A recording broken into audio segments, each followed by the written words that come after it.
Hi guys, and welcome to our YouTube channel Finance for Beginners, where today I'm here with another new video to show you guys on how you can sell your stocks on your To do so, first of all, just go into your Google Chrome browser or any web browser that you use and log into your Etoro account like I already did.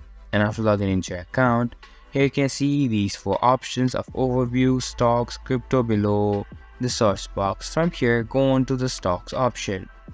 And after going on to the stocks option, select the stock you want to sell. If you're not finding it, you can simply search for it as well.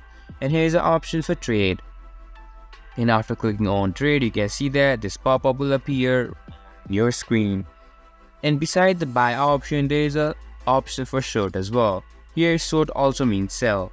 Now just input the amount and configure your settings of stop loss, leverage, take profit, and then click on short, and then your stocks will be sold on your Etoro.